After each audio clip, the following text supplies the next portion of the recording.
আব্দুল করিম বলে ময়না তোমার বলি, তুমি গেলে হবে সাধের পিঞ্জিরা খালি।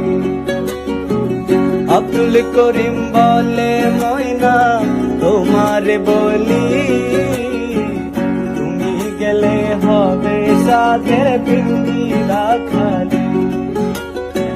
কে শোনাবে মধুর বুলি বলো আমারে, কে শোনাবে মধুর বুলি বলো আমারে, তোমারে পুষিলাম তো